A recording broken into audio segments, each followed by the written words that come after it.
We have a whole stage up here for the Presbyterian Church that's using this, so we're trying to work around it and everything. But again, Isabel came up with an amazing altar for us here. And one of the things that I thought was really interesting, because we didn't have a nativity scene, but they had in the back, they had this empty manger, like this table here. And so we put the gathering star that was given to us by Rainbow Chimes when we left there, and the light in there, and I thought it was great, the Holy Christ being born in each one of us, right? This is our unity, and it just came. It's one of those wondrous things that happens on the spiritual path. It just comes. We don't have to really work on it so hard. We have to be willing, but it appears for us, and that's one of the things that's happened a lot for us as a community. So I'm very excited about that, so I wanted to explain that here while it's up here first. So the Holy Christ is born in me today. If I condition for the Holy Christ to be born in me today. And that condition was given to us by the angels. This is given to us the same way it's given to the shepherds in the story. And that condition is fear not. The glory of the divine is here for us today, every day, if we fear not. Why? Because when I'm in fear, I do not experience the love of the divine. That's it. It's a bottom line. That's it. So we're wanting this Christ child to be born in us. We want to experience that Christ consciousness, that connection. We want to live in that channel and in that zone and have this spirituality emanating from us and to have a life of power and wonder and glory, and we're afraid. And just like those shepherds in the story and our wonders, I love the unity in our declaration of intent there, that's that unity reorganizing or re-looking at that concept of that story of the shepherds, right? And in the story, it says that we're all the shepherds, right, in the field. And it says, I am a glorious, joyous shepherd, keeping careful watch over my thoughts, directing them to peace. I think that we don't really come into it. We like to be the joyous shepherds, keeping careful watch over our things. But that's part of what the spiritual journey is about. That we need to become that. We need to be very, very aware, because we are very, very powerful beings. And 99% of the pain and turmoil in our lives is directly due to the thoughts that we have about what's happening in our lives. So we have to be careful shepherds as to what is going on in our minds. What are we bringing to this? Because we fill ourselves up. We fill ourselves up with everything else. That's the fear, right? Fear is false evidence appearing real. Many of you have heard that before, right? That's not new. None of this stuff is new. The story of the virgin birth is not new. Christianity is not the only tradition. The Sumerians had that a long time ago, right? I think in Mesopotamia and stuff like that. They all have this story. This is not a new story.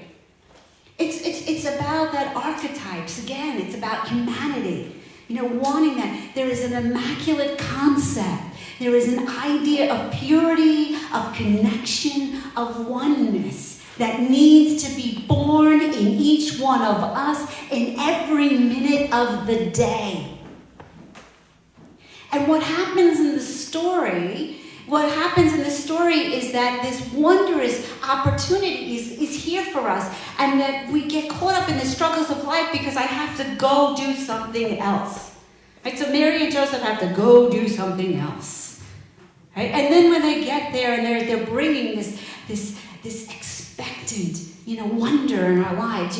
Yes, I have this great spiritual practice. It's going to work. I expect it to work miracles for me. But what happens? We get there and we don't see it. We don't see the miracles in our lives. We don't see the wonder. We don't see the beauty. We miss the sky. We miss the trees. We miss the wonder. We miss the friendship, the smiles. We miss the opportunities. We get caught up. And then we say there is no room at the inn.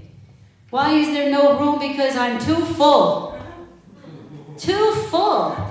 Fear not. Again, the false evidence of fear. I'm too full of all this stuff. I heard that there's over 365 times it says in the Bible, fear not. You think someone's trying to tell us something? Course in Miracles, the most popular word, the most used word in the Course in Miracles is look. Paying attention. We talked about Rumi last week and we said, don't go back to sleep. This holiday is in this time of when the earth is getting dark, we have to remind ourselves that that light is about going within. The solstice is the celebration of the return to light, but that light has to be born in us anew. There's no coincidence. Nobody took a holiday away from somebody else. We needed to hear it. We needed to meld it. We needed to understand it. That it has to be internalized. All this stuff has to be internalized. So the way that we miss it is we get caught up. And another way that we miss it was that all of like Harold, right? He was the king. King Harold and the wise men came. We don't know who they are. They were just once willing. They were willing. They were wise because they were willing. And they were willing to what? To search, to follow the light, to take a journey, to do something difficult, to get out of the everydayness of their lives, to get up and follow the light. But they came to who? They came to King Herod. And what happened with Herod? He's that guy that knows it all. Right? We miss the glory of the divine when we come with all our information and all our know-it-allness into the life, into our daily experience. We miss it. And what happens? You get angry, resentful, bitter. King Harold. The story. It's all right here for us. We're all part of it. We're all the shepherds that need to be awakened, bringing our fear. We're all Harold with all of that stuff that we have. We're Mary and Joseph, expecting but not worrying. We're the innkeeper that says, sorry, not here, somewhere else. I'm too busy. Too busy. But allowing that Christ to be born in us, we need to go to the stable. We need to go back to the simplicity of life. We need to get quiet. Be still and know that I am God. So many times we're being told in so many different ways how to come back and to allow this Christ consciousness to be born in us. Never forget how important you are and this light and this love that you are meant to bring in your unique way. This light that we have, which is a wonderful prism that's here, each part of that reflects the light in such a wondrous way that completes that glorious vision. And you are part of that glorious vision of the divine. So when you allow this Christ to be awakened, to be born in you, you allow your light to shine in your perspective, in your vision, in your view in the world, and then the angels magnify your intentions and your guides, sing hallelujah, the praises come out, the world looks better and better. Why? From a simple hello, from a smile on your face, from a glorious recognition of being able to fear not. Fear not to be you in all your magnitude, in whatever you bring to this moment. Oh, we think we gotta bring it all great, right? It's gotta look good. It's gotta. Wait, I can't come if I'm depressed. I can't go over there if even Marianne Williams talks about, right, of being afraid to come in your glory, right? Yeah. Being afraid to being like really, really uplifted and powerful and saying, yeah, come as I am. and light and a beacon. Yesterday there was a rally at the mosque in the neighborhood, and they had invited me to come down, and I came down. It was just simple, and we're sitting there and waiting, and then they go, "Oh, we'd like you to talk." Fear not. It's like, okay. But the part of all of that is just coming back to where? If I come back to that Christ self, my favorite prayer, I'm here only to be truly helpful. I'm here to represent Him who sent me. I do not have to worry about what to say or what to do. That's allowing the Christ to be born in me. Because now it comes through me rather than me trying to configure it. And many a times when I get up in front of the mic, I have no idea what's coming out of my mouth, despite all the planning, despite all the preparing, despite everything else that I do, because it is fall on your knees. Fall on your knees and hear. Hear those angels. Hear that connection. Let go of all the other stuff.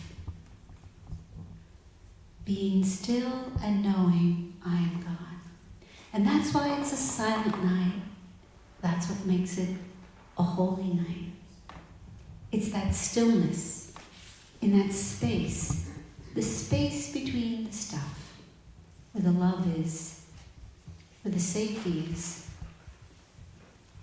So this Christmas, choose to join with the shepherds to make the decision that despite their fear, you got to understand, this is a really radical story. It's a really radical story, right? There's Mary, a pregnant, unwed mother, right? 2,000 years ago. They stoned people like that then. They weren't messing around, right? There were all of these rebels in this story. And Joseph saying, I'm going to take her anyway, and we're going to go to the barn, and the shepherds coming down. The lowliest people in the world were the shepherds. Right? Nobody wanted the shepherds. They were smelly. They hung out with the sheep. We don't know what they were doing out there, And that's who the angels came to. That's who the angels came to. Hello. And we worry. We worry that God's not coming to us and I'm not good enough. Hello? That's what the stories are telling us all this time. Come as you are. I don't care. As Rumi said, come 1,000 times. Even if you've broken your vows 1,000 times, come and come again. Let that holy child be born in you. Come with your fears. Lay them down beside that Christ child. And let that wonderment, that beauty, that smile that we all see from a newborn baby, fill us with the purity and the light that we are meant to be. Merry Christmas. Merry Christmas.